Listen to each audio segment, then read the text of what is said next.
And Haynes, welcome back to the podcast. What's up? Not much is up. What's up with you? First week back at work since the semi-finals. First week back in Hong Kong. Good to be back here, but still some things on my mind, which I guess we'll talk about in this podcast. But, And you know what? Tell us what's in your mind. I think normally I'm pretty good at dealing with this sort of stuff post-competition, whether it's a good comp, underwhelming comp, or let's say I didn't do as well as I wanted to. I think when you're so close, it just feels a bit more real. It hurts a little bit more. And yeah, just I think everything is around myself. I don't think I never really have a feeling of like letting other people down. I think there's maybe a couple people that sometimes I feel like I might have let down. You being one of them as my coach, the company as something that I represent, my sponsors, then also like my training partners. Those are probably the people who I feel maybe I've let down. But otherwise, it's all on my shoulders, and it's something I need to process. And I'm also fully aware and understand that it's just a part of the sport. It's something that I sign up for. It always is, and that's why I love competing. You ride the highs and you ride the lows. But yeah, 13 points out in the realm of a CrossFit competition is not much at all. It's one or two places in a workout, over 7 events. So, it's hard not to look back and be like, shit, I could have done X there in that event, or I could have done Y in that event. And if I just pulled my finger out or not got that no rep here and there, then I would have been going to the games at this. I'd be preparing for the games versus getting ready for next season. So, so still processing it a little bit. I reckon I'm probably like 90-95% there. But the sort of thoughts of sadness and being upset with it have kind of gone now. And it's just more understanding the process of getting over it, I guess. Yeah. How long did it take for those feelings of sadness to go? I think probably when I landed back in Hong Kong. So when did we get back? Wednesday. Last competition finished on Sunday. About a week ago. Yeah. You got back on Wednesday. Yeah. Yeah. So about a week ago. So it took, I guess, 3 to 4 days. I think us going around Seoul kind of took my mind off it a little bit. But also, we weren't doing a lot when we were there. So I still thought about it a fair bit as well. So I guess about a week it's taken. And then, you're talking about, your thoughts were very much around, had I done this, I could have done this, should have done this. What do you do when you notice those thoughts coming in? Do you kind of sit with it? Do you have tools to silence it, or do you have strategies?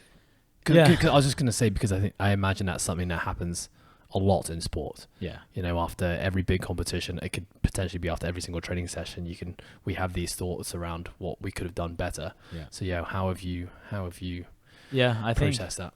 I think you can set it to every workout. Well, what could you have done better? If you just did it the best, you would be going to CrossFit Games. You'd win every workout.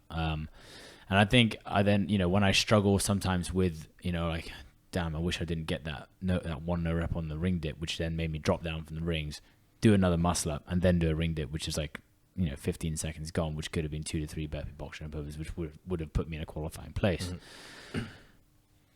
At the end of the day, I got to go back to what I would base success on. I think success is definitely going to be slightly outcome based for me, which is I want the ticket to the CrossFit Games, which I didn't get. But it's also got to be, I got to be proud of my effort and my execution of the workouts.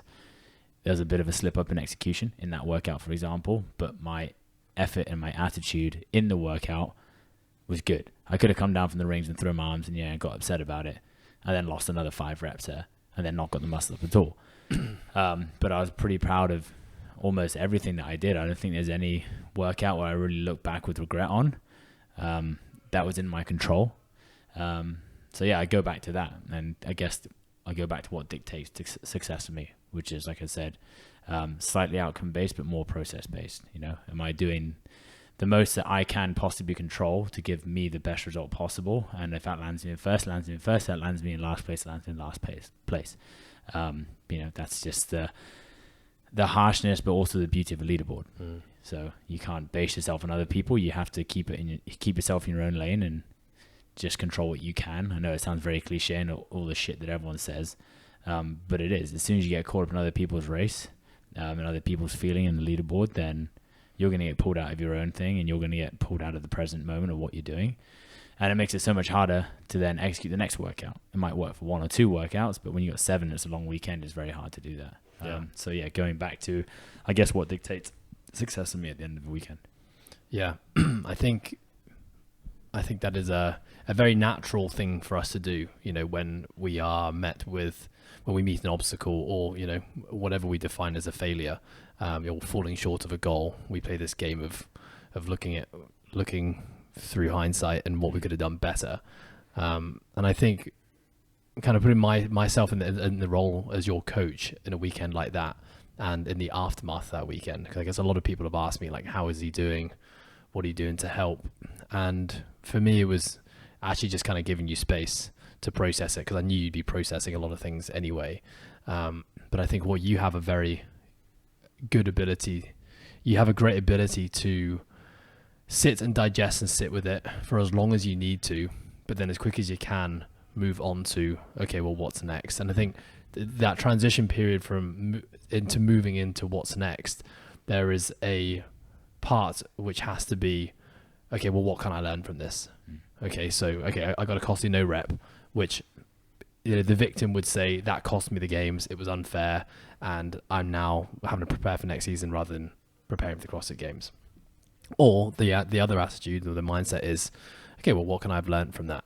You know, something we talked about was, well, this is why executing standards to a perfect degree is so important. You know, we had probably two things in that weekend: a sled twist, which we kind of like, you know, we toyed with the line of what was allowed because it was technically within the standards, and we got pulled up for it. So that cost you, 10 seconds in event 1, probably even more than 10 seconds actually. Way more than 10 yeah, seconds. and then it cost you no rep on a ring dip. And so, my takeaway from that as a coach is that, okay, in the preparation phases leading into a next competition where we know judging standards are going to be more harsh than what we're used to in the gym, I need to make sure that you're executing those reps to the standard that a CrossFit level judge is going to deem to be correct or not. Because when you're performing a workout, you think you're doing the reps correctly. And if you're getting away with reps and the reps aren't changing, well, then why would you change it? Yeah. So I think that's something that I've thought about a lot in my own reflections. Yeah, I actually think I do train to a pretty good standard. Yeah, I think you do. But a lot of the time, like you said, when you're in the heat of a battle, you think you're doing it well, and actually you got another maybe 3 to 4 inches. You need to go deeper in a squat or deeper in a dip, or maybe a lockout wasn't as clean as it needs to be. It wasn't as obvious as it needs to be. And yeah, it's sometimes. I mean, that's why I film everything. Firstly, and sometimes if you can have training partners, they might pull you up on it. Or you have a coach like yourself who might be there, just give you, a quiet, gentle reminder on, whatever it is. But I mean, it also helps when you see 2 weeks previous of competitions go ahead, and you can see what people are generally getting pulled up on, and where people are slipping up, whether that is standards or whether that's transitions or whether like what the floor looks like and all that sort of stuff. So yeah, I think like you said, it's a good reminder, to practice harder than you would play. Yeah, I think to take that learning for me even one step further is looking at which movements in a workout have a very high cost. So if you think about that workout, movements that have a very high cost would have been the ring dip, right? So that's if there was a repetition you didn't want to no rep, that was probably the most important one, because to do another repetition, you'd have to do another muscle up. Unless you got a no rep at the top of the movement. Which no one really does, because everyone's just getting out of that ring dip as fast as they pretty much can, right? So even a judge, if they called it like in the split second, the likelihood is the athlete's probably going to be on their way down to the next toaster ring. But something like a toaster ring, you can be a little bit more sloppy with the toaster ring, because if you had to do another toaster ring, it's not the end of the world. It's not that costly. So, something like a burpee box jump over, a lot of work, but if you did get a no rep, you can quickly accumulate another rep. But so the ring dip probably was, of all the movements in that workout, the most costly one. Look at something like a Linda, like a dumbbell bench press would have been much more costly to no rep on than a deadlift. So I think what I will do next time is to look at each movement, each workout, and say, okay, well, these are the reps we really cannot take any risks on. Especially for you, the ring dip wasn't hard. Which means it's okay to go an extra inch deeper, because it's not actually it's not gonna affect the quality of your workout. Can I just say though, you know, having been with you throughout the entire weekend, and of course, having been with you where it's just the two of us exploring Seoul, I didn't ever feel that you were down in the dumps. Like I think the most of the world perceives or thought you would be. You know, you kind of still conducted your everyday life in a very similar way that you do normally. Would you say, was that something you were having to work hard on to put up a front, or was that just... Yeah, I think routine helps anyway with that sort of stuff. So, you know, whether for me that's like, I still weigh and measure my food. It's just something I like to do. Whether that's the supplements that I take, whether it's still going to the gym or still getting in daily movement, exploring, whatever that might be. I think probably the lowest point was when we were on the train back from Busan back up to Seoul. It was like a 2.5 hour journey. I think you were doing some work, and I was just fucking sitting looking out the window for a while. Yeah, that was probably the point where I was processing it the most. But again, like, not to say that I think you should hide your emotions, but I also don't see the point in dragging my feet around. I think there's a time and place you can process things. Maybe before you go to bed, maybe in the morning, or you got a few quiet hours in the morning or something like that. If I'm, you know, I know it's probably once in a lifetime going to somewhere like Seoul. Like, travel is something that I don't take for granted, so I want to be able to make the most of it. You know, sometimes when we were just like walking along the waterfront, you know, it was kind of on my mind a little bit, but I never let it pull me away from what we were doing in Seoul. So I still try to have a good time when I do that stuff. It's kind of in the back of my mind, but it's not at the forefront of my mind. Sometimes when I go to bed, it would come to the forefront of my mind. You know, sometimes when you were lying in bed reading the Kindle and stuff like that, I'd just be lying there and that's when the time that I think about it. You know, it's not, we're not doing anything. I'm not really being present in anything. I'm just about to go to sleep and it's just on my mind. So those are the times that I think about it more than anything. Awesome. Okay, well, we shouldn't delve too deep because we actually asked our Instagram followers for some questions. This is a very hot topic, I think, within the process program community, of course, but I think also the Asian CrossFit community. You've been around the sport for a very long time. As one of the competitors said, Danny boy from Israel thought you were 40. That's how long he thought you'd been in the sport for. That wasn't because of my physical appearance, by the way. That was just true. I did clear and that I was up. like, come on, fucking hell, Danny. I was like, do the maths in your head. You'd literally been like 1 when I was competing, if that was the case. But you have been around a long time. You know, you have been competing at this level every single year. So you're very much a household name. I think people seeing, as well, being so vocal on this podcast and on your social media about wanting to get back to the CrossFit Games. I think everyone just knows that.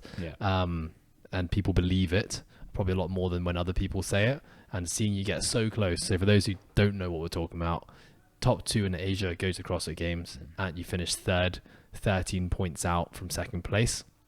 Which really, if you zoom out, that could have been just being 1 place higher on a workout, or the other athlete being 1 place lower, which we don't really talk about because we can't control that, would have really dictated whether you'd gone to the games and whether he would have stayed back.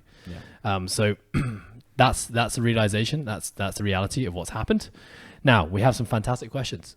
We have a lot of questions. I'm going to try and keep it to 10. I think a lot of these questions will overlap. So if a question has been asked already, apologies to Ant Haynes fans out there. I will probably skip over your question. But thank you for sending them in. But thank you very much for sending them in. Okay. So the first one, you kind of alluded to this already in your introduction. This one is from Rhiannon Nelson. You know, it's actually pretty hard to say Instagram handles out loud. Rhiannon Nelson asked, curious to know if leaderboards impact how you approach an event. I didn't actually look at the leaderboard until the last day. I think so. Karan was there. You know, shout out to Karan for coming along with you and I to Busan and playing a big supporting role there for not only myself but also the other 2 process teams that were there and competing, and you, but he'd always come up to me and be like, "Oh, by the way, you're sitting in 1st. Oh, by the way, you're sitting in 5th. Or oh, you just lost these many points." And I just, you know, it's just, I don't get angry at him. But I stop telling me about the leaderboard. It's just what it is. Like, okay, it's fine. But I was never on my phone looking. The only time I looked was the morning of the 3rd day. And actually, when I looked, I actually thought I'd blown my shot to get back to the games. I took a mid-table finish on the snatch, and not as high a finish as I was hoping for on the run. Well, snatching it, but mainly running the 800-meter run. And I think I was in 5th going into the last day, and I thought, shit, that's it, done. Especially with the workouts that were coming up, I knew a few guys would have been good at the first event 6, which is the pirouettes one and the overhead squats. And I thought event 7, there'd be some guys, because just being in the region, there's a lot of big Russian guys in there. They'd be able to turn an assault bike and carry a sandbag, and, you know, toes to bars you can break a couple of times and still get a very, very good time on that. So I thought I wouldn't be able to do as well in that workout as I'd want to. So I thought my shot had been blown. After event 6, when I finished in front of Semenov, who ended up winning the weekend after Semenov, but only I think one or two places behind Morteza, then I thought, I was like, okay, I might have a chance here. I didn't think I'd do that well in that workout as well as I did. So I thought, okay, I might have a chance, but I didn't check the leaderboard still, but I knew I had to win that final workout if I had any chance of going to the games. So not directly leaderboarding, but being aware. I'm aware of what's happening. I'm not unaware of where my opponents are finishing. It's not like I'm completely in my own world and I only focus on my own things. I see when they cross the finish line. I understand, like, when I cross the finish line, they're still working. I'm mentally noting how many guys are getting in between me and the guy and above me, or me and the guy behind me. Like, it's always I guess just how you compete. I guess it's another skill. But yeah, I'm absolutely aware of it. And like I said, you know, people talk around you. Oh, like, well done, you finished in 5th in that event. Oh, well, you came 2nd in that event. And like those comments, although I'm not directly storing them in the back of my mind, you can then piece together, okay, cool, well, I must have earned about X amount of points, so I must be sitting 2nd or 3rd. And then, you kind of work it out from there. So when I finished the final event and I crossed the finish line, and I knew I'd come 1st in my heat. I wasn't too sure if there's anyone in heats 1 or 2 that were quicker than me. I doubted they were. So I was pretty sure I was in 1st at that point. I then turn around, and then I see Morteza, who's the guy who actually ended up qualifying ahead of me. He was way back still. He was still in the toaster bar, I think, when I finished. And then a few guys had crossed the finish line, and I was just thinking, fuck, if another 1 or 2 get in, that's going to push us apart. And I didn't know until we were in the drug testing room, and the guy told me where I finished. But yeah, like that, again, I'm very aware that I needed people to be in between us if I wanted to qualify. I didn't know exactly how many, and also I didn't know the times from heat 1 and heat 2. But I knew I had to win that workout if I was going to give myself a chance. Yeah, so whether you want to know or not, in that environment, you kind of always know, because people are always just feeding it back to you. But I also think over the years, I've done it less and less and less. I think I used to always sit on the leaderboard. I used to sit there, refresh it all the time. Open, what was it, regionals back in the day. Any sort of qualifier workouts, I'd go on, I'd put my score and I'd see where I am. And then like the night before it came to like submitting that workout, I'd go on again and check. And then the next day I check as well. I literally don't do it at all anymore. So I'll just do the workouts. Can I ask why you made that conscious decision to not check?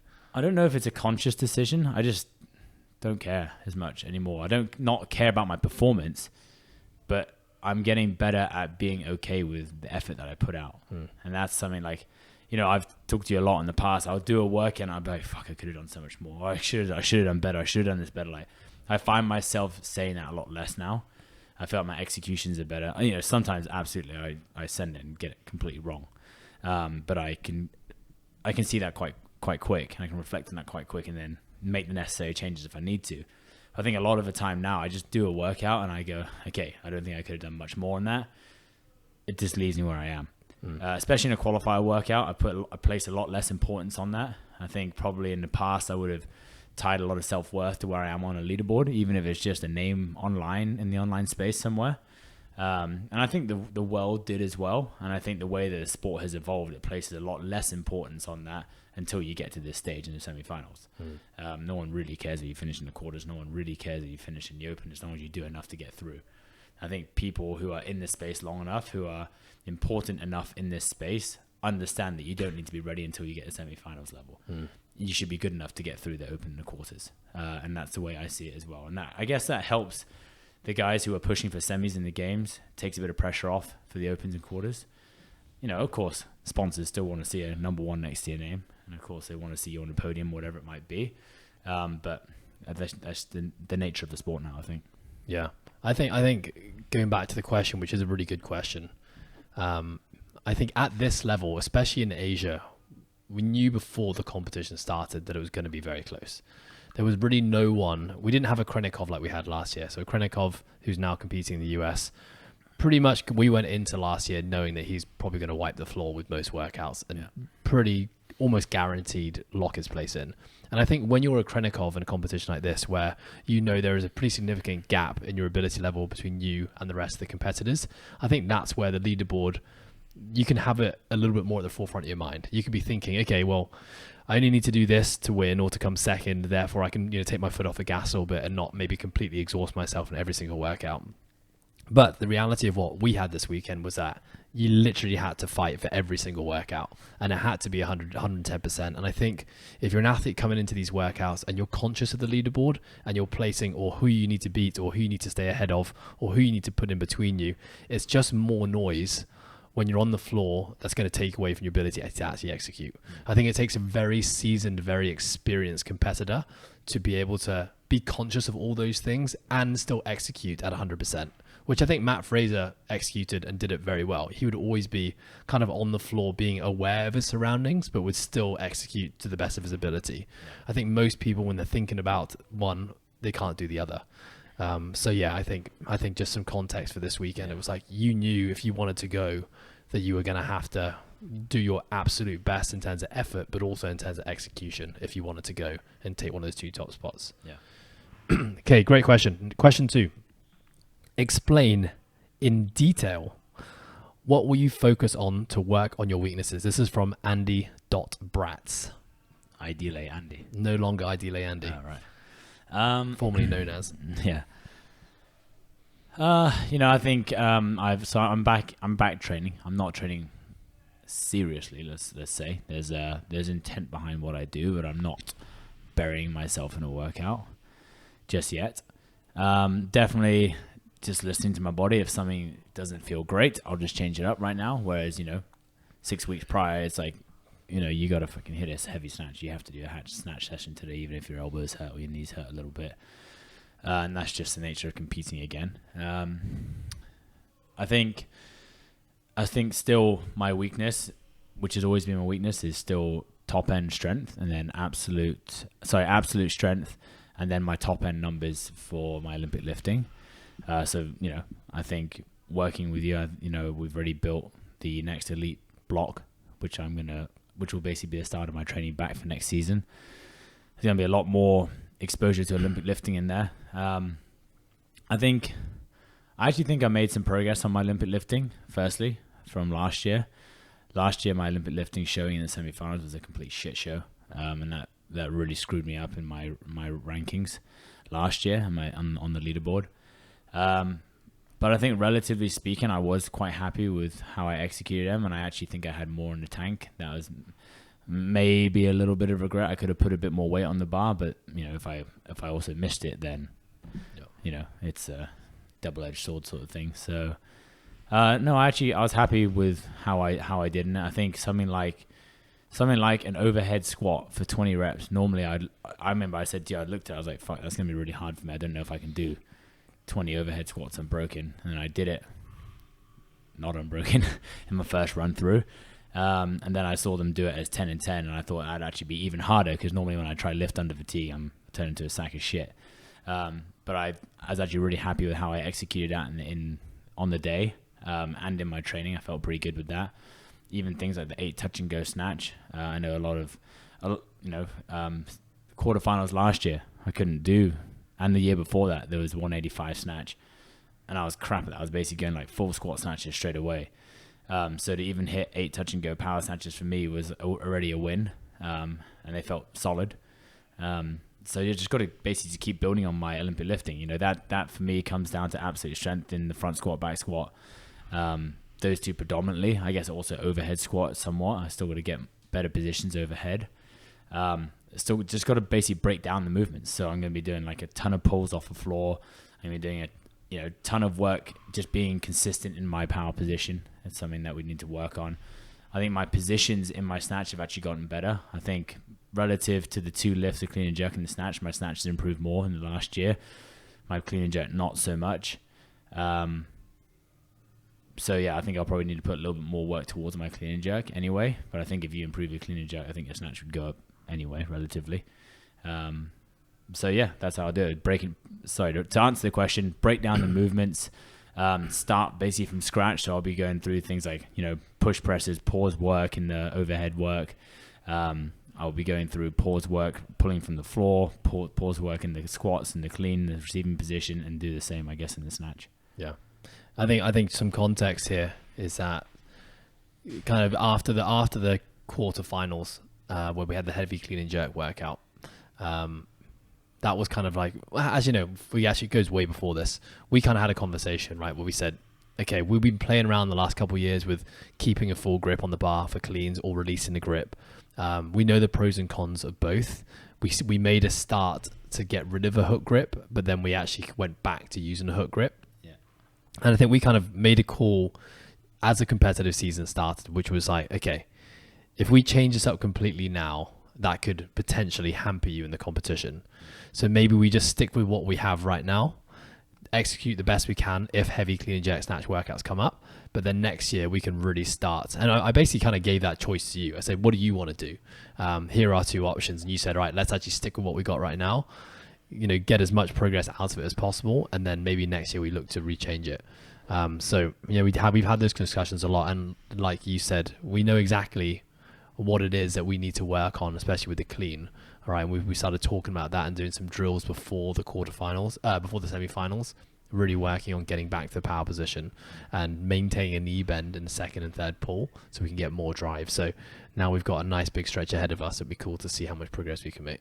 Yeah. But I do think that your absolute strength, so your squatting and deadlifting numbers, we have more room to grow our Olympic lifts, improve our 1 rep max in Olympic lifts without having to get any stronger right now. I think we've worked very hard in developing good levels of absolute strength, which I think is a good thing because of the way that Bosman likes to program. He does program a lot of absolute strength and fatigue-based absolute strength. So I think we're in a good position there, but we do have to bring the Olympic lifting numbers up again. I'm also so unpowerful. Thanks, Mum and Dad.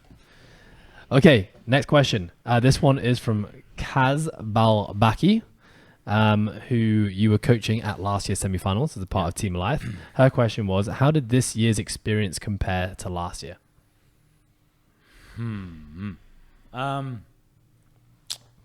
Well, I think this year I was focused solely on competing.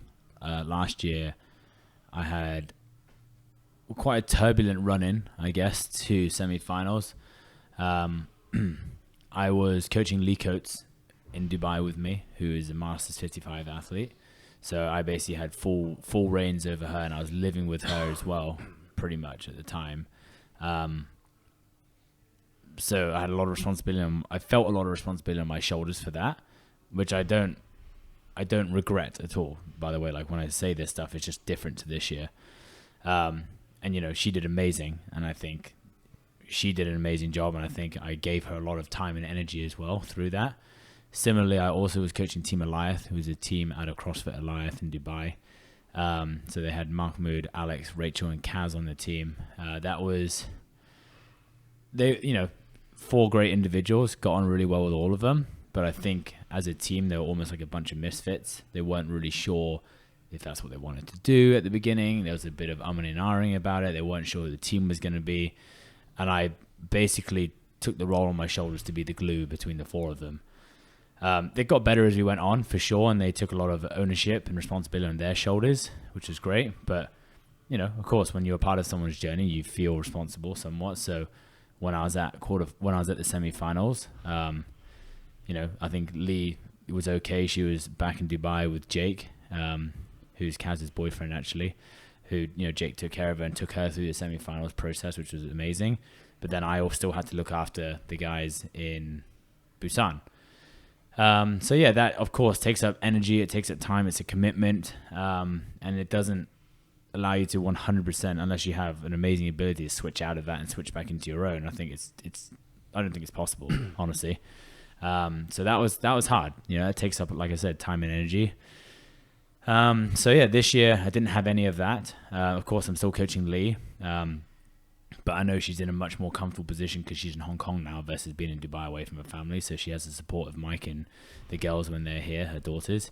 And she has a comfort of being at Coastal Fitness as well, which is her second home essentially. So I knew she was going to be in good hands here. And she didn't have the semi-finals when I was away. So she wasn't stressed at all about that. And she could just get on with her games training because she's already secured a ticket to the games again for the second time. Didn't have any teams that I needed to take care of, and obviously I had you and Karan coming along with me, and I knew you guys would take care of the teams and the other process athletes who were there. And to be honest, I don't know, you correct me if I'm wrong, but I don't think I really utilized you guys much. I think it was just more just knowing you guys were there in case I needed anything, if I ever needed to go for a walk. Last year I was just basically sat in the warm-up area by myself. Not many people spoke English. Not many people would want to speak to me, or people would go back to their hotels, and I never went back. I just sat in the warm-up area. So yeah, I think just a bit more stringent with my own things this year. I went back to a hotel a few times, took time out when I needed to take time out, watched events when I needed to watch events. But otherwise, I think I was just a lot more time and energy spent on myself rather than other people, which probably reflected in my performance as well. I think another big one, which is what I just gathered this from being with you in the lead up, was that you'd already been to Busan 1 year. Yeah. And I think the whole process of traveling and getting settled in and being in a foreign city that you'd never been to before, again, those are just more stresses that an athlete has to deal with. And the more stresses you have on your plate in competition time, the less you have to give to your competition. This time, you actually handled all of our trains and transport because I'd never been, so I had no idea. And it was super smooth. We got there without any glitches, almost one glitch on the train. We had a good hotel. I think last year your hotel wasn't great. Wasn't great, and we had a great place to stay this year. Transport was super easy. Yeah, and I do think that having people around you who you're comfortable with and you can lean on, just to know that they're there for support or a conversation if you need, or just to hang out in silence, to be honest. But being around people you feel comfortable with, I think is super important. Yeah, and I think what you said. Correct me if I'm wrong, but I had a few people ask me what's my job as a coach at a competition like this for someone like you. Yeah. And my job really is that the work is all done. Yeah. We've run through the workouts so many times. You know exactly what your strategy is. You know what to do. Really, my role is just to be there in case you need anything. Yeah. So the only things I'm really thinking about is making sure you know when your timings are. So when you need to start warming up, how long you have left in your warm up. And then, there was a couple of workouts. The one I'm thinking about mainly is the muscle up workout, where you were kind of like and ahhing between two strategies because we'd practice different strategies in your run through, but your technique had also improved quite dramatically on the weighted muscle up, that now your capacity was maybe better than you thought it was. Yeah. And that was just, I was just there to bounce ideas off. Yeah. And ultimately, I'm never going to be the person that's going to suggest and tell you to do a strategy. Yeah. I think I did that in the past where I would say, this is what I think you should do. But it's more, okay, well, if you're asking for my opinion, here are some thoughts. Here's a couple of strategies. What do you think? Yeah. And then, you would essentially pick what you thought was best. And other than that, that's really my role. Even for the teams, they've run through all the workouts. It was just maybe listening to things in a briefing, which I knew that they needed to be aware of. Just a couple of little reminders in terms of execution. I think with the teams that I was coaching, they were a lot more new to that level of competition. So didn't need it, but probably I just felt like I could give them a bit more guidance to have more of an impact on their performance on the floor. Yeah. Whereas you've done this so much that really there's nothing else. It's just, like you said, just a few little reminders in terms of things to do on the floor, like setup and execution, what judges are seeing, what other heats are doing, and that's really it. Yeah, that's probably it. I think probably the main thing, like you said, apart from the muscle up workout, would be like, what was the top time from that heat? What do I need to beat? It's just sometimes what I'd ask, or like, how are people doing the dumbbell bench press? Like, are people going unbroken, or are people breaking? No, most people are breaking. Most people aren't finishing. Okay, cool. Like, I'm fine. Yeah, just put my mind at ease. Yeah. Okay, next question. This one is from Mr. Alex Younger, 23. How was what was the difference? I'm saying it because I thought I was gonna have a spelling mistake, but he didn't actually. What was the difference between your preparation last year and this year? Mental, physical, routines, etc. So as I mentioned before, I was in Dubai last year. when you're in a foreign, I mean, it basically became my home for 6 months, but it wasn't ever my home, if that makes sense. You know, like I was staying in an apartment, and the only thing I'd put in that apartment was a frying pan, and I bought a little plant, probably this size, and that was all I had in the apartment. Otherwise, like I had a small suitcase of clothes. So having my own home available to me in Hong Kong, having our own gym, all that sort of stuff, just it doesn't seem like much because, you know, people are like, well, CrossFit Alliance is a massive gym and it's got everything there you could possibly want. But, you know, sometimes it's not my own gym. I don't want to step on people's toes. If they said, you know, Ramadan was here, for example, opening times are different. There's a ladies class. You got to move around it. And although it seems easy because I'm not doing any, I'm not working or essentially like I'm working here. I worked way more this year than I did last year. But it's easier because I have a team around me to support me. I have my friends here on a daily basis. I got family here. There was definitely stresses and struggles last year with just travel in general and communication with people that I had. So yeah, I think just having my regular routine made it easier. Can I just jump in? Because I think a comment that I've heard from a lot of people, and I certainly felt this as well, was that this was the most comfortable and confident that you've ever looked on a competition floor compared to previous years. Yeah. What do you think contributed to that? Well, I mean, I'd love to know what people think made me look confident and comfortable. Yeah. Okay. Well, I guess what I will say is that there was another level of focus. Like it was clear that you were there to do a job. Yeah. Whereas maybe in previous years, it didn't look as clear. You know, it looked like you were ready to give it absolutely everything on the floor, and even like the way you cross the finish line. Yeah. Like it looked like it meant a lot to you. Yeah, even just to focus like on the start mat, you know, like it was like you were running through every step of the way. And I think the main thing, because you could have done all those things, and if you'd have butchered a workout, then I probably wouldn't have said that you look confident. But I think all of that coupled with the fact that you executed very well. Okay, I know a couple of little things here and there, but generally speaking, you executed probably to the best I've ever seen you execute a set of workouts. Yeah. Yeah, I know. I definitely felt confident in my ability having done the workouts in training. So that, of course, eases emotions and puts your mind at ease a little, somewhat when you go into it. I think my competitors were very much an unknown to me. I don't really, Instagram's a highlight reel, generally speaking, but yeah, I had a vague idea that some people were good at this workout, some people were good at that, but the other ones I was like, I have no clue. So it's just like re-emphasizes the need for you just to focus on your own game. Yeah, but I think going back to the question, like what was different in my prep, I don't think there was much difference. I think I was very diligent in my routines every single day. My saunas, my recovery work, I think that was always dialed in. I didn't really let up on that ever. My food has always been pretty much spot on. I definitely made sure that when I did, I felt less injured this year. I felt better. Did you feel at all injured?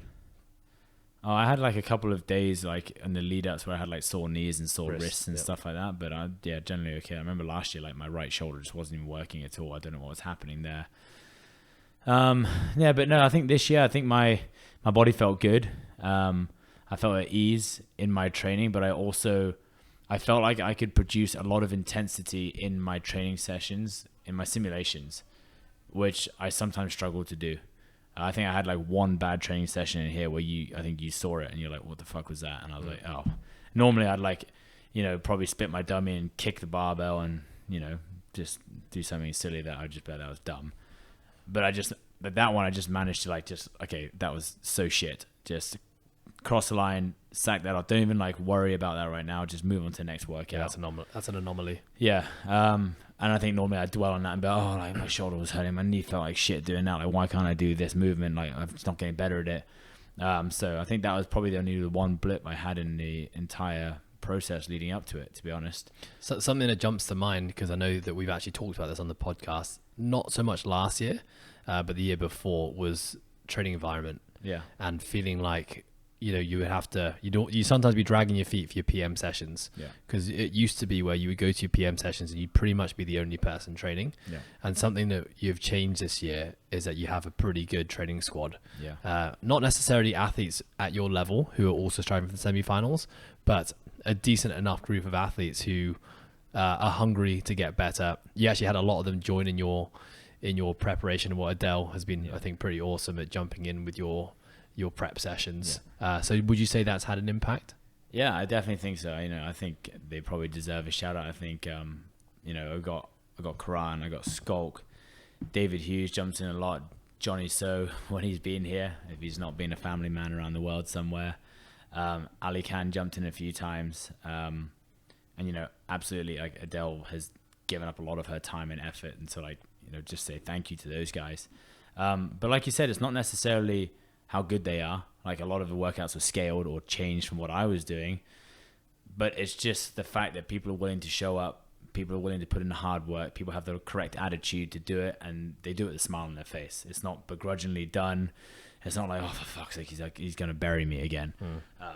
People generally want to get better, and that's the kind of people I want to be around. So, yeah, I hugely appreciate them and the training environment that we've been. You can say that I've done it because I'm the one who shows up every time, but they've got to be equally responsible to make sure they're there on time every single time and ready to put in the work, and they've been amazing. So yeah, thanks to those guys. Awesome. And I think we were just reflecting on this the other day.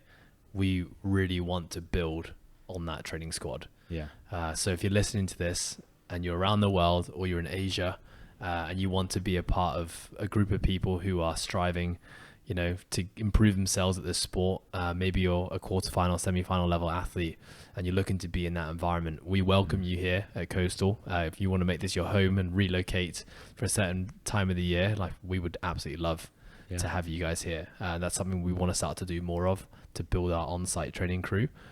So if that's you and you're listening, please reach out to us. For sure. Okay, moving on.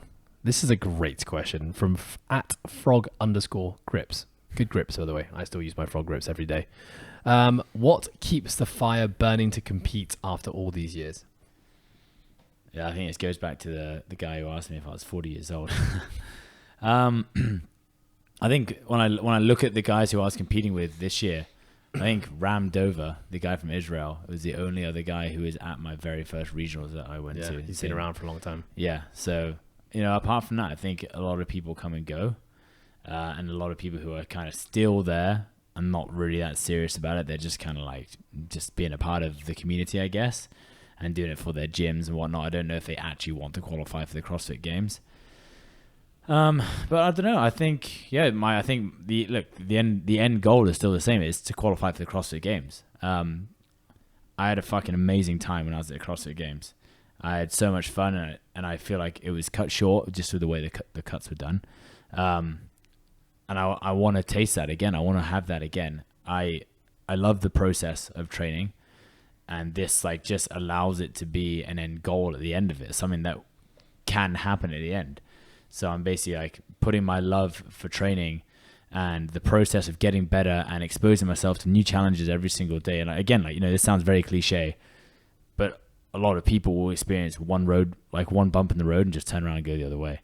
Like, I enjoy the obstacles. I enjoy the challenges that come with it. I enjoy figuring it out, with that training group that we just talked about, and I guess I just love the process of it. So I think this is probably the reason why I ended up retiring from rugby at 24 years old, is because I fell out of love of the process of training rugby. I love playing rugby. It was amazing. Like, who wouldn't love playing in front of 40,000 people in your home stadium for the Hong Kong Sevens?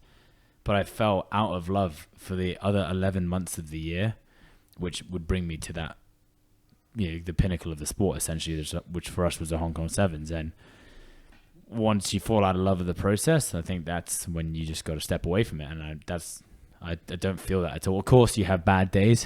Of course, you have shitty days and times where you're like, fuck this, and you just don't want to do it anymore and you want to throw in the towel. But I don't know. I think I'm too stubborn to do that. And I still see myself getting better. I still see myself improving. I still see myself and feel myself enjoying it all the time. And yeah, I think that's probably it. to be honest. I'm not really sure if there's anything else. There's no like tangible thing that I can say. It's not like, oh, I came third, next year I'll be second. That's why I'm doing it. You know, I wish I was second this year, but if you hadn't have said that, I think I would have said that for you, because Yeah. I think that's something I know that you love so much. It's like every single day when you train, you're genuinely loving it, and Yeah. you don't. It's not hard for you to sacrifice other things like social engagements or getting home earlier or whatever. Fill in the blank. Like that is a thing that you love doing the most, and so therefore it's not a hard ask to do it. But I do think a big part of what churns people out so much when it comes to longevity in sport is that just emphasis on the outcome. Yeah. So it's like when the only thing you actually care about is making it to CrossFit Games, and it's the only thing that's driving you every day. And when you don't achieve that thing, it's like your world crumbles. And it's like, what's the point? Why do it? Yeah. And you know, it's what we talk about all the time. That's why this podcast is called the Process Podcast. That's why our organization is called the Process Programming, because you know, you've got to love that process if you want to keep on doing this thing. I think one thing that we watched on the train to Busan, when we were in the standing section, we were trying to keep ourselves occupied, was we watched the Conor McGregor McGregor Forever on Netflix. And one of the biggest things I took out of that, and I took a lot of things out from it actually, I thought he came across really well, is just how much he loves the process. Yeah. But also how unafraid he is of losing. He's like, it doesn't matter. Like, I'm not scared of losing. I just love the process of getting better. I love fighting. Like, he's a complete technician and is obsessed, like coach level obsessed about the art of mixed martial arts. Yeah. And when you love that part so much, it's like the fighting and the winning is just kind of like the cherry on top. Yeah. And that's kind of what I've said to everyone, is that, you know, if he'd have gone, it would have been the cherry on the top. And it's like, of course, it would have been absolutely amazing, but he actually loves the 11 months, 12 months of the year getting to this point. So I think he's going to bounce back and be totally fine with it. Good question. Next question. From Mr. Alex Younger. This will be a quicker one. What was the hardest workout from the weekend? Event 1, test 1. Why? Because I fucked it. Why? Oh, I didn't. I mean, I think you're totally allowed to talk about the sled, because I Yeah. think that's something that's very much out in the open now. Yeah. And there are podcasts with HQ now from various members of the community which are talking about things like the sleds, the calibration, the assault runners. So I don't think it's something you need to shy away from. I mean, I just thought that was such an unavoidable thing. So for people that don't know, basically, the sled at the semi-finals level was essentially a piece of tissue underneath five plates. Underneath 225 pounds. It was a piece of leather, cloth, material, which had a carabiner stuck to the end of it, a loophole with a carabiner stuck to the end of it, and it had a PVC pipe which basically held in place the 5 45-pound plates that were on top of it. You know, luck would have it that it would never fold up and get scrunched over. But of course, if you got like, you know, the main point of resistance is right smack bang in the middle, the two corners of the little square sled could always fold underneath. And once it happens once, and you got, you know, I think the ladies are pulling 80 kg or 185. Once that happens once and you get a crease in that piece of material, it's just going to happen over and over and over again. And I remember you coming up to me being like, lane 10, which is your lane, is fucked. The guy before you and two women before him have had that sled fold in half. I was like, oh, for God's sake. And I remember watching, was it Saxon or Spencer Panchik? I don't know which one it was. He dealt with the same thing, and like he was just dying on that workout. Poor guy. And I remember, you know, I laughed. I did laugh at it and being like, oh man, that sucks. You know, and so be it happened to me. Maybe I was karma. But I remember going onto the floor.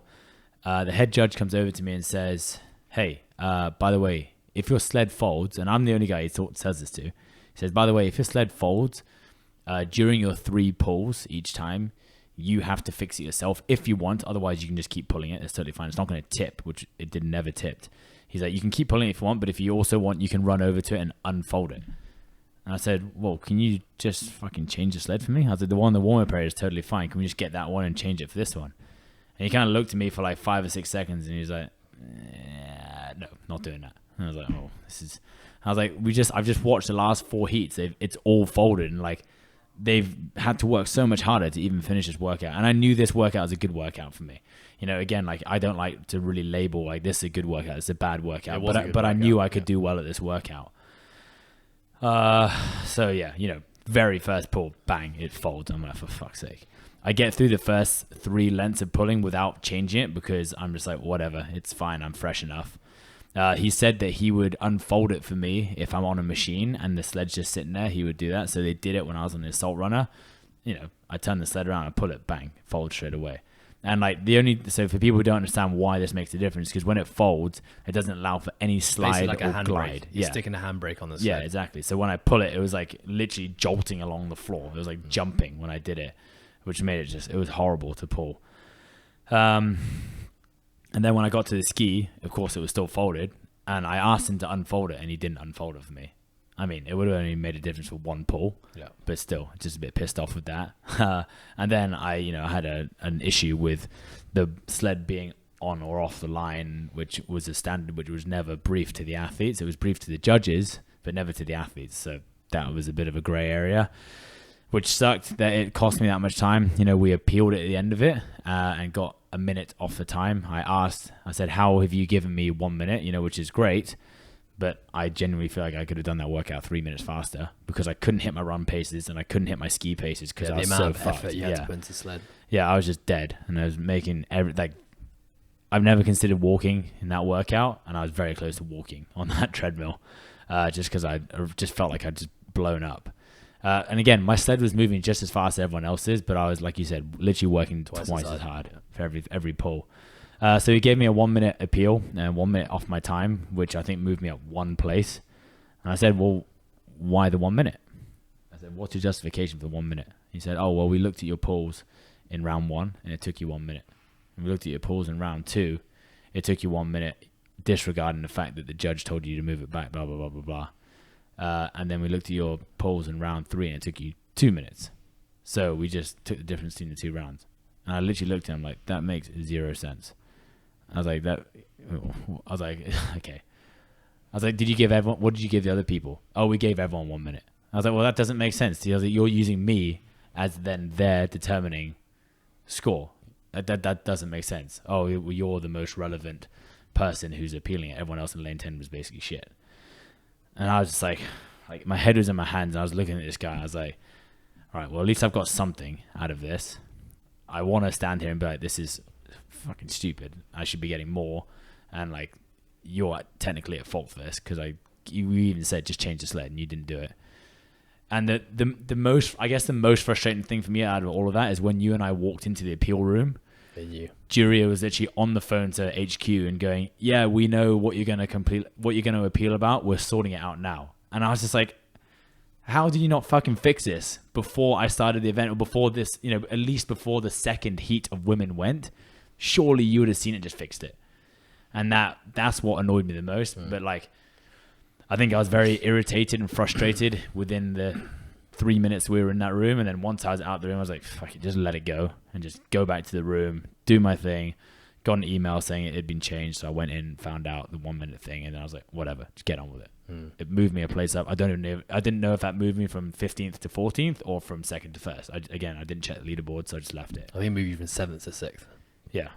So so that was the hardest workout for 2 reasons. Number 1, actually physically really hard because you had to work so hard on the sled. Yeah. And number 2, I guess just frustration. Yeah.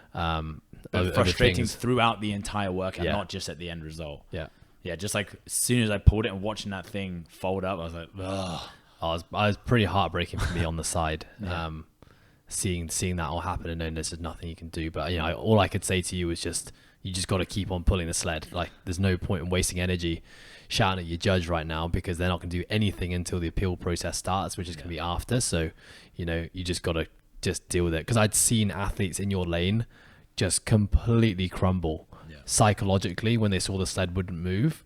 They'd be like, throwing their arms up. One girl was crying, screaming at the judge. And I'm just like, if you get a minute in your appeal, that's fantastic. But if you lose 3 minutes by shouting and screaming and not having your head in the game, well, then that 1 minute's not going to make that big a difference in the end. So I think you did very well to try and keep your head screwed on in the moment, but it was very, very frustrating, especially knowing that, to be honest, you should have won that workout. Yeah. You had the ability to win that workout. Yeah. And again, shoulda, woulda, couldas. Hindsight's 2020. But had you not had that issue, like you might be at the top of the podium at the end of the weekend. But anyhow, okay, moving on. Next one. This one from Liam Brown _DM. What would you have done differently? Pretty loaded question, this one. Prep wise, I was happy with my prep. I think, you and I did an athlete camp with Al, Izzy, and Andrew from the process. We went over to Cebu in the Philippines and met one of our affiliates across the Subterra and had an amazing athlete camp over there. The workout that gave me the most anxiety was workout 2, the muscle ups. I think I'm pretty good at muscle ups. I can crank out 25 unbroken pretty much every day of the week.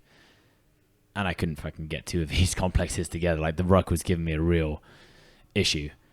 And like, I asked Andrew to bring the bag over with him because I left it in Hong Kong initially. And I was like, you know what? Fuck, I need to do more practice on it. Bring it over. And something just clicked when I did a practice run with it in the Philippines. And it just clicked. And I started doing these 5 complexes unbroken. And I was like, right, well, that's given me a lot of confidence. So, yeah, that was amazing. So although I went into that weekend before the semi-finals with a bit of anxiety, I think that actually cleared up a lot of anxiety for me. So I wouldn't change that. Would I have changed? We had basically a 24-hour day, 24 hours of travel in a day, and that was pretty savage, but it actually wasn't terrible. I think we were quite comfortable.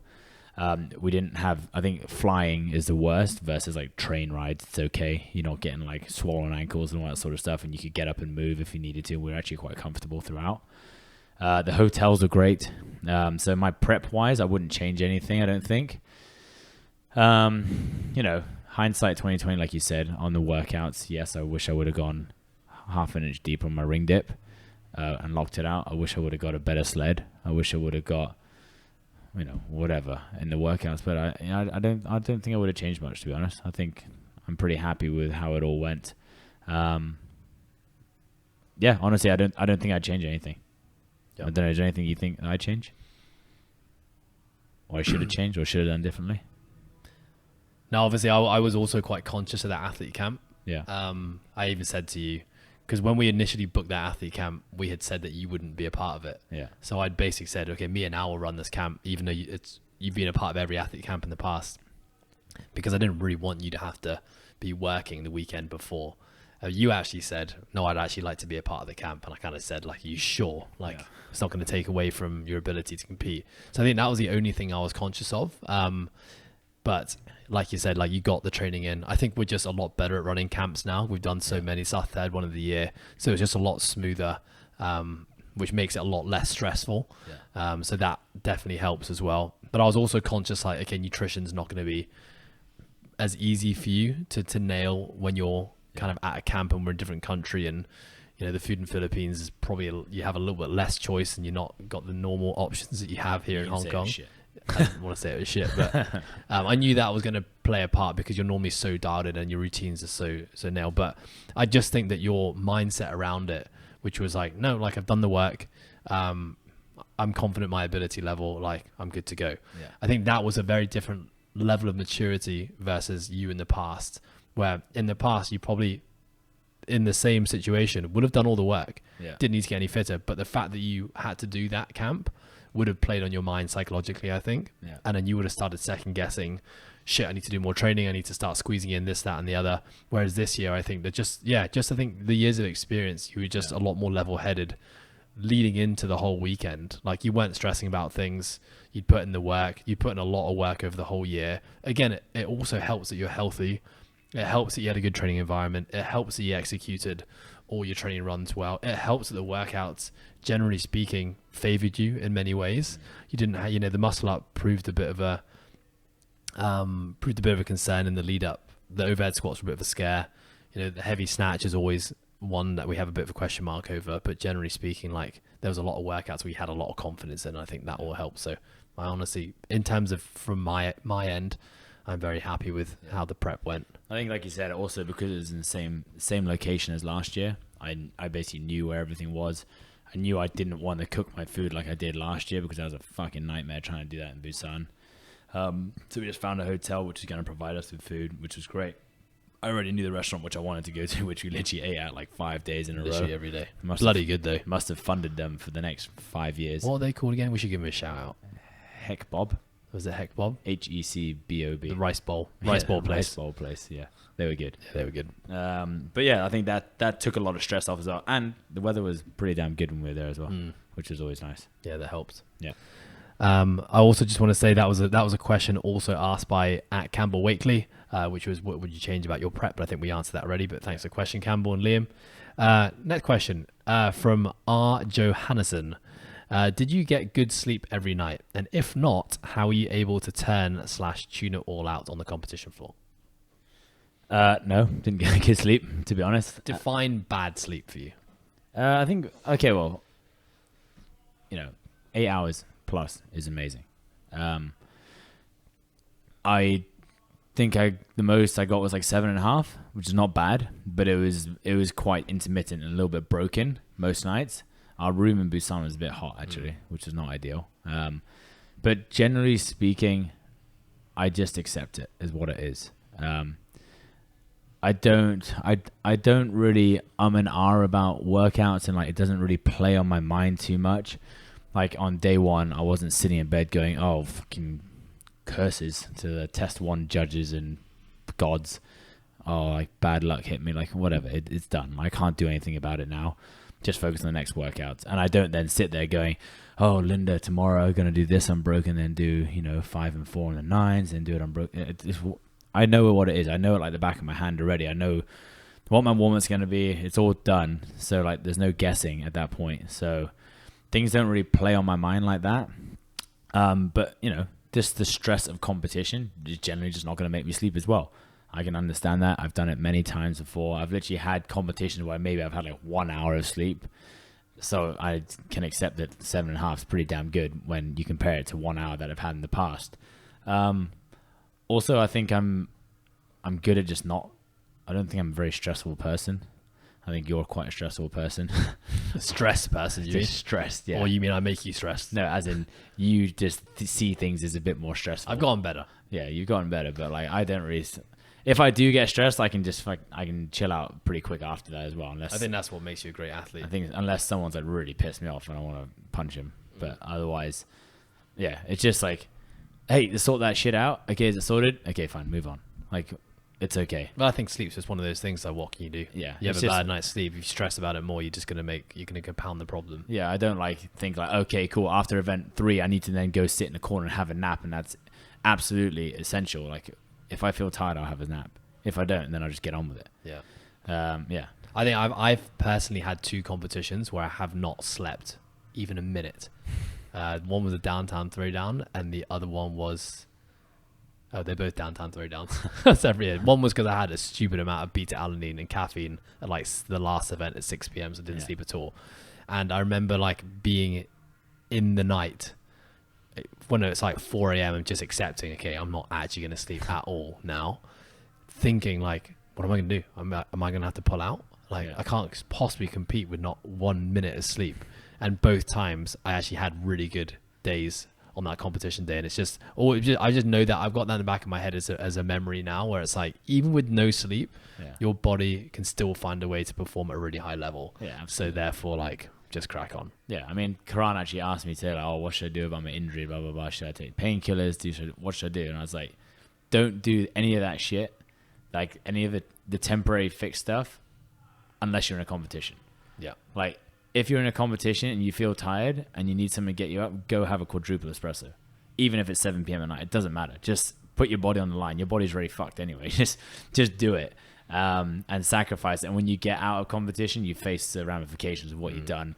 Take a week, take 2 weeks to let your body come out of it, and then you recuperate from there. But I think if you've truly put everything into this competition, you want to perform at the best of your abilities.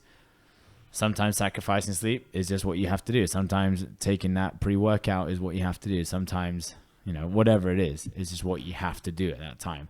This may not be ideal, may not be a normal routine, but it's going to help you perform, so just do it. Yeah. Nice, good question, RJ. Next question from MyMikes013, the Subaru toucher. His question is, do you still get nervous before workouts? Yeah, absolutely. I think if you didn't get nervous before workouts, whether a positive nerve or a negative nerve, I don't think you should be doing what you're doing. Which workout were you most nervous about? I think I know the answer. Most nervous about? When were your nerves at their highest on the weekend? It would be generally the first workout, or in this case, probably the last workout, because I knew there was a lot on the line, and I knew I could still potentially punch my ticket to the CrossFit Games. There's one of those two. And what do those nerves feel like? Explain what you're feeling. Is it just before the event? Is it the night before the event, or you? Maybe Yeah, I guess it's like when you like you put your shoes on, you start like strapping up and putting your thumb tape on, and you're getting your sweatbands on, and you're starting to get sweaty in the warm-up area, and you're like, okay, shit, I'm about to go into like basically battle for 3 days. This is the start of it. Quite often in first workouts, I feel sick. Like I forget what the intensity of competition really is like, which is why it's so important to have like lead up stuff like simulations. So yeah, just like, it was lucky that it was quite a cruisy 3 kilometer echo bike to start it off, but you can definitely fuck that up. And I've definitely screwed that up in the past. So knowing my pace is what I'm going to hold. I knew I was going to hold 69 to 70 on cadence on the echo bike. So just sit in there and hold it. And then when you get to the sled, I was like, oh shit, like my heart rate is like 50 beats per minute higher than it should be at this point, and like this is not good right now. But you just got to accept it is what it is and just get on with it. The last workout, feeling definitely of nerves. A little, I wouldn't say there's no pressure, because I still have expectations on myself to do well in that workout in relation to what I think I can do in that workout. Not where I finish, but like do well, because I know that I'm going to go unbroken on the toaster bar. I know that I'm going to go unbroken on the sandbag carry.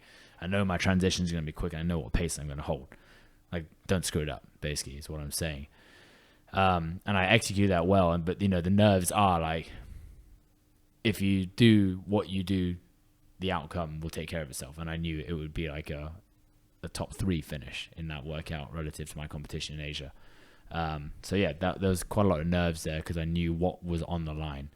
And I guess I did what I needed to do, but it wasn't enough. Yeah. I think first events of competitions are generally where athletes feel the most amount of nerves. And then once they have that one kind of in the bag, the nerves tend to drop a little bit. And they kind of get into the rhythm of competing. And I think it always helps when the first workout is a longer one.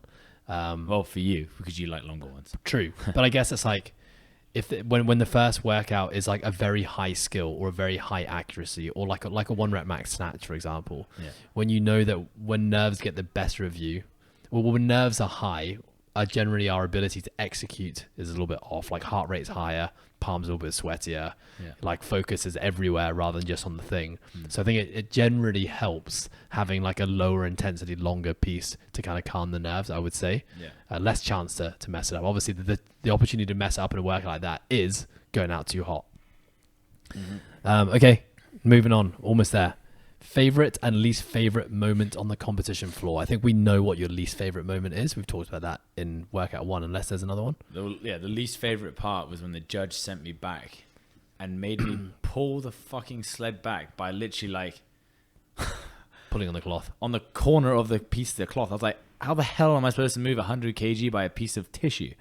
And he's like, that's the way you have to move it back. I was like, this is stupid. I'm wasting time. I can't move it. I have no purchase on this thing. So I ended up just grabbing the plates, and he was like literally screaming, no. And I just threw it back between my legs. And he's like, okay, fine. And just sent me on my way. So that was probably my least favorite part of the competition. Favorite? My favorite part was probably just punching that chest piece at the end of every workout. Yeah, I enjoyed doing that. I enjoyed lining it up each time. But as soon as I punched it, I would then like start to feel sick from the workout. Like, especially that last one, like my legs were dead. The one with the overhead squats wasn't so bad, but I punched that one because I beat Semenov in that. And then Linda, I was happy with my execution, because when I did it in training, I did it with 95 pounds. I did it unbroken, but like I was pretty damn slow doing it. And I just finished under the time cap. Well, I finished on the time cap, actually, 17 minutes on the dot. So when I did it at semi-finals, a pretty good feeling to get that.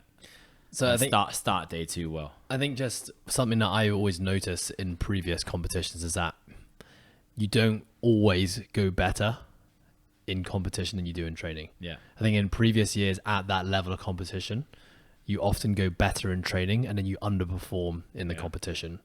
Whereas this year, you pretty much overperformed in, apart from event one, you pretty much overperformed in every single event, which I think now, you know, going back to why I felt that you looked really confident and competent on the floor this year was a big one for me, because I knew all your training times, I knew how they went, and then just seeing you step up a whole nother level was kind of new. Like I hadn't seen that before from you. So that was just another little comment. Yeah, that was good. Again, I think the crowd are also really good this year. Yeah, the crowd was awesome. I mean, late day one was a bit empty because it was a Friday, but Saturday and Sunday, you know, the Korean locals were awesome, and they had the little stand. I mean, it was pretty sad that the stand was actually empty. But you also had a lot of fans from China who traveled over there, and they were making a lot of noise. Yeah, they all were weekend. Cool. Yeah, those guys were awesome. Yeah, I don't know. I just found enjoyment punching that thing. Okay, very close. If anything, what would you change about the prep? We talked about it already from Campbell. Thank you, Campbell. Okay, last question. Do you think, this one is from, Kim A.O. Hanlon. This is from Kim in the gym. Kim Grant, yeah. But why don't you just make it Kim Grant, please? I can't even say that. Anyway, from Kim, do you think that more CrossFit competitions in Asia would improve the level of competition, specifically the physical and mental readiness? Well, I actually think there's loads of competitions in Asia. I don't know that they're at the standard that I would want to compete at. I think you used to take the piss out of me when I used to start competing. You'd be like, oh, fucking hell, I'm going to do some more Mickey Mouse competitions and win them all. It just meant that I couldn't win them if you took part in them. Yeah, so I used to, in my first year of CrossFit, I basically went to Malaysia, I went to Thailand, I went to, where else did I go? Bangkok? I can't believe what that was. Yeah. And I ended up taking first place. I didn't take any prize money or anything, but it was just a chance to compete. And I think that's being a part of the process of being good at competing. I think absolutely it would definitely raise the profile of athletes, but also raise the profile of sports. It would then, once you raise the profile of the sport within Asia, then more sponsors will come in, more money will come in, more interest will drive up, affiliates will get busier, and it can only be good for the sport if done well. You know, there can be terrible competitions out there which make the sport look make a mockery of the sport, which I don't think I've seen very much in the last few years. Particularly with COVID, but it's amazing that we were just in Cebu in the Philippines, and they were like, oh my god, it's so hard. Like in the Philippines, there's literally a competition every weekend. I'm like, God, I haven't competed in a competition in Asia that's not the semi-finals since God knows when. I was like, I would love that opportunity. That'd be amazing. And all their athletes at their gyms are like, oh, I'm just so burnt out from doing so many competitions. I'm like, God, I'd love to have that problem to just pick and choose my comps. But that's been something that I've just actually done. So I'm on the Chinese equivalent of Instagram, which is called Little Red Book. And I've reached out on that to the guys who are in China, because I know there's a whole world out there in China, which is literally on my doorstep, which I haven't accessed because, unfortunately I don't speak the language at all to be able to go over there and read what's going on. So I've already got a few trails, I guess, of where I can go, of different competitions. And I'd love to, just like we met the community in Cebu, I think a lot of this is me just connecting with people. That's why I enjoy it so much. That's why I'm in this sport so much, because I can connect with people who, they may not be anywhere near as good as me or maybe better than me, but we have the same love and the same love for the sport and the training process and all that sort of stuff. And yeah, it's just awesome. So I'd love to be able to go out to China a bit more and see what's out there. And dip my toes in the water over there and do some competitions. I've done some amazing competitions in China in the past, and I know they put a lot of money into it, whether that's prize money or just the setup money for it. And I know it's, generally speaking, it's well attended by athletes and spectators. So I'd love to go out there as well. So can I ask, what are you looking for in a competition? If you're looking at competitions and you're deciding which one to compete in, what do you want to see? I'm looking at the scale of competition. I guess the scale comes from is it a 1 day comp or is it a 3 day comp? I want to go and make it worth my while. Generally speaking, I'm not going to do a 1 day comp unless there's a ridiculous amount of prize money on the line. Prize money is one thing for sure. Spectatorship and viewership. I don't want to go and just have just the athletes watching me. I definitely do this sport to enjoy performing in front of people. I think that's something that I enjoy doing. I don't do it for them, but I enjoy that part of the sport. So the scale of it, definitely. I think being able to get to places like Hong Kong is not that easy to get to the bigger comps. I think probably the easiest place to go to is Australia. So I'll try doing the Down Under one this year. I'm not sure if it might be teams or individual, but I'll probably try to do the Down Under championships this year. That's easier to access. But for me to go to like Europe and America, it's hard to get out there. I'd love to do Waterpalooza again, but that's like I got to take 2 weeks out if I want to do that, because it takes like over 24 hours to get there, and then I got to acclimatize, and then I got to do all the check-in process, and I got to get back as well. Europe is definitely something that I'm probably going to look at this year a bit more, whether it's like Spain, UK, or some competitions around there. Definitely something I'd like to look at. Yeah. Awesome. Cool, Ant. Well, to close us out, I just want to say at the start of this podcast, you had said that you sometimes feel like you let people down, and me being one of those people, I didn't feel at all let down. In fact, I feel very, very proud of your performances. And as I said to you, I'm very grateful that you allow me to be on this journey with you. It has reinstated my love for coaching, and like you just said, like being a part of these events, connecting with like-minded people, speaking to coaches, athletes, spectators from around the world who all have the same interest and love that we have. That's something I want to be a part of a lot more in the future. And yeah, for me, I guess knowing that you are 100% good enough to be at the CrossFit Games this year proved it. And I can't wait to see you chasing your dream again next year. Cool. Thank you. I appreciate you being on my journey as well.